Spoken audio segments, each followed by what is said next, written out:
Our story begins about 800 years ago when powerful demons pushed humanity to the brink of extinction. The remaining humans prayed to the gods for salvation, and thus the Isetans were born. Isetans are special gods that appear into existence when there is great despair and suffering. These new gods defeated the demons, but to guarantee humanity's safety, the gods decided to seal the demons along with themselves. They left only one god behind, named Rin. They gave her the task of protecting the seal and looking over the next generation of Isetans. She was originally a crybaby terrified of most things, but she trained herself in a variety of ways for over 500 years to grow strong enough to overcome anything and anyone. In the present day, Rin trains Hayato, a god who's not particularly smart, but who's incredibly determined to become stronger. However, his training mostly consists of Rin beating him relentlessly. Hayato always hangs out with Isli, another Isetan, and one that focuses more on growing intellectually rather than physically. Instead of training, he spent most of his time learning about humanity's rich and deep culture. They both meet up with Paula, who's another Isetan with a great personality. She tells them that there's a large group of humans gathering by the glaciers up north, which is rather unusual, so they decide to go check it out. Once there, they notice a bunch of soldiers from the Zabal Empire, a weaponized industrial country with polluted air and water that is also full of greed, corruption, and warfare. Paula sneaks past the soldiers and finds a giant demon preserved in ice. This expedition is led by Dr. Obami, who plans to use the demon to conquer the countries that oppose the Zabal Empire, which is basically the entire world.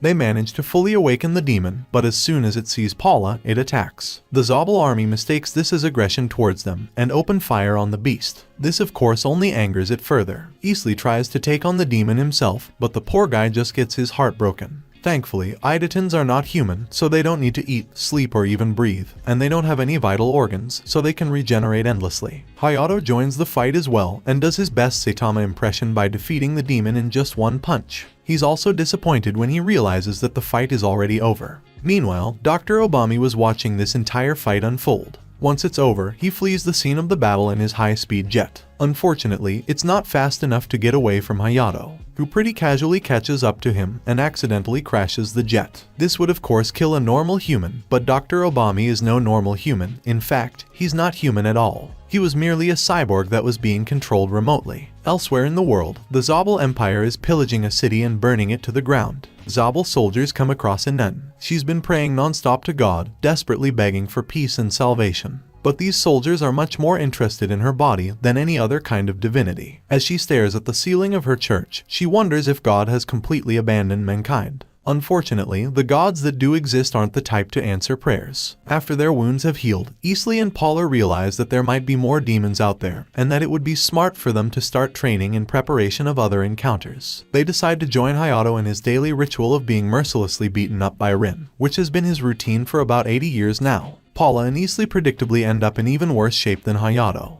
Meanwhile, an emergency meeting is called by the Zabal Empire. It turns out that Zabal is actually secretly being run by half-human, half-demon hybrids, and that even the Emperor and Empress of Zabal themselves are demons. The leader of these demons is none other than Dr. Obami, who they refer to as the Demon Lord. He's in a different robotic suit at the moment, while he fixes up the more lifelike one that was previously destroyed. The Demon Lord shows them footage that he captured of the gods fighting against the giant demon. From the footage, they come to the conclusion that the three gods don't seem particularly stronger than the demons in the room, so they decide to send Nickel, one of their strongest demons, to fight against the gods. Her job is simply to assess their strength and, if possible, kill them all. Nickel descends upon the island where the gods reside, with a murderous look on her face, but Rin seems rather unimpressed. Hayato walks up to Nickel, and she doesn't hesitate to rip a hole right through his chest. This isn't enough to finish off Hayato, so he continues to fight.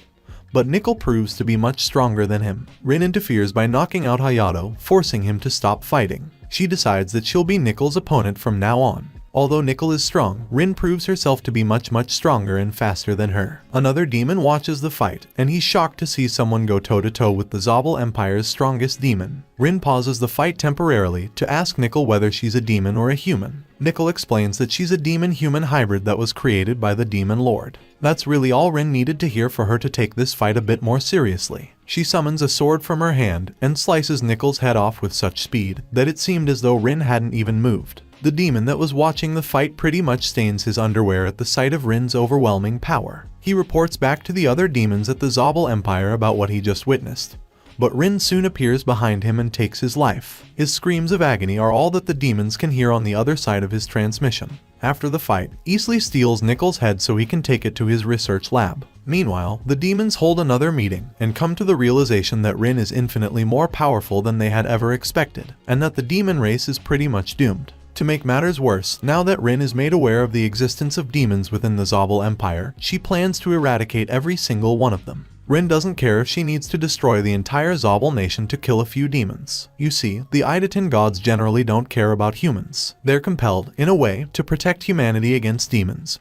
But they don't really care about humans killing each other, or poverty, or war, or all the things you would think gods would oppose. The Idatans explain that humans don't care if most of a forest is cut down to be turned into a park, but they would intervene if the entirety of the forest was cut down. In that same way, the Idatans don't care if humans die, but they would intervene to prevent the extinction of humanity. The gods speculate that the demon lord must be a lot stronger than Nickel, so they need to prepare wisely before taking on the Zabal Empire. While Rin stays behind to protect the seal, Isekai and the others go and get Prontia, an Idatan who was trained by Rin for 200 years, which makes him the second most powerful god. Once the demons realize that the weaker gods have split up from their master, they send 3 demons after them. While Isekai leaves to bring Nickel's head to his research lab, Prontia decides to help Hayato train, but Hayato can't seem to even damage Prontia at all. 2 demons arrive to interfere in their sparring match, but they're also no match for Prontia. Prontia decides to let the weaker demon fight Hayato and Paula while he takes care of the bigger demon. Although Hayato struggles initially, he eventually gains the upper hand and is able to win the fight. Prontia, on the other hand, doesn't struggle at all and wins easily. Back at the lab, Isekai is cornered by Piscalet, a demon who's a general of the Zabal Empire. Although she's very powerful, she still has a mostly human body. Isekai explains that although human brains are great at resisting pain, they have no defense against pleasure. He affects her with an aphrodisiac that activates her libido and makes it impossible for her to fight back. Isekai goes on to explain how, ever since he was brought into this world, he's had an insatiable curiosity to understand the reason for his existence and the origin of all Idatans. He even admits that he's mutilated and performed surgery on countless humans in the pursuit of this knowledge. He cuts her open and performs surgery on her that brainwashes her into a loyal servant. The 2 other demons are also brought to the lab after being defeated, where they're also operated on. After being brainwashed, the demons reveal everything about their society and about how the demon lord created them. They also explain that a demon called Miku is not the most powerful, but she is by far the smartest, and she's the one most likely to give the gods a hard time. They also explain that although they don't know the demon lord's true identity because he always contacts them remotely, they do know that he's existed for over a century, which would be impossible for a human. The gods start to theorize that perhaps the demon lord is an Idatan as well, but then why would he be helping demons? Isekai and Prontia continue this conversation in private, while the rest of the gang returns to their little island to continue to train Hayato in preparation of their fight against the Zabal Empire. Isekai explains that, since Idatans are born from the thoughts of creatures in despair, Dr. Obami must be an Idatan born from the thoughts of all those demons that died within the seal 800 years ago. To put it simply, the demon lord is an Idatan born from thoughts of demons who cried out for salvation. Back on the island, Hayato continues to train, but after losing every fight to the demons, he becomes annoyed by how weak he is. Prontia arrives and offers some advice to him. He explains that it's easy for Idatans to make themselves lighter, but making yourself heavier could take hundreds of years of training.